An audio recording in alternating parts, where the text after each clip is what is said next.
Your body operates like a massive biological factory. As it breaks down proteins and runs cellular respiration, it constantly generates toxic metabolic byproducts like urea and carbon dioxide. If these wastes accumulate, the entire system shuts down. To prevent systemic failure, the body uses a dedicated plumbing network, the urinary system. The kidneys act as the primary filters, extracting waste from the blood.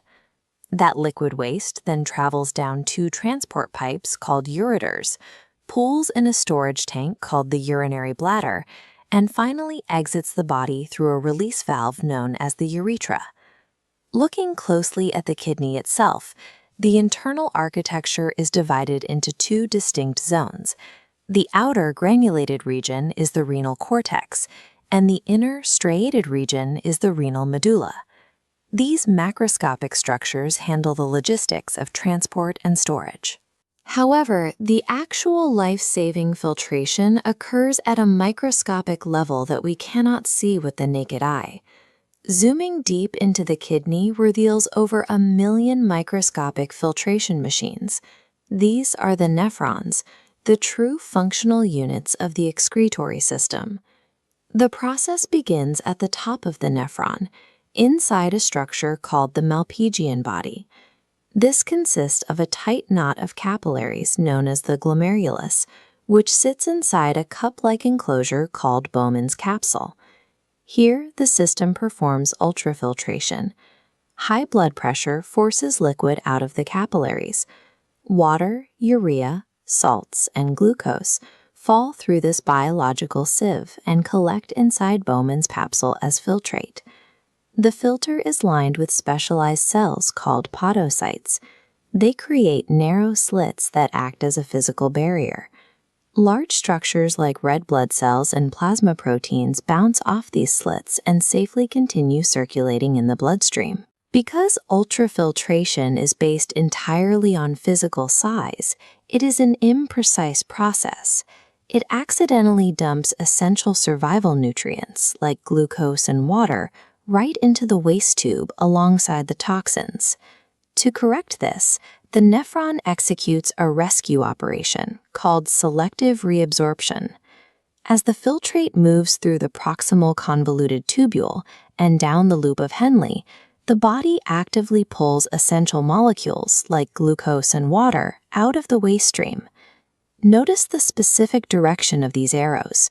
Reabsorption always refers to movement leaving the tubule and going back into the surrounding bloodstream. The third mechanical step is tubular secretion. Moving over to the distal convoluted tubule, the blood forcefully pushes stubborn toxins and excess potassium ions directly into the tubule space to maintain proper blood pH. Now, let's track the exact anatomical sequence a waste molecule navigates to exit this micromachine. It filters out of the glomerulus into Bowman's capsule. It travels through the proximal convoluted tubule, dips down the loop of Henle, ascends through the distal convoluted tubule, and finally drains into the collecting duct. The highly concentrated liquid remaining at the end of this rigorous three-step act, filtering, rescuing, and secreting, is what we excrete as urine. While the kidneys are the primary engines for clearing liquid nitrogenous waste, the body relies on a team of accessory organs to eliminate other forms of metabolic trash. This diagram illustrates two of those supporting roles. On the left, the lungs continuously expel gaseous carbon dioxide and water vapor. On the right, the skin uses sweat glands to excrete excess water, salts, and trace amounts of urea to help regulate body temperature.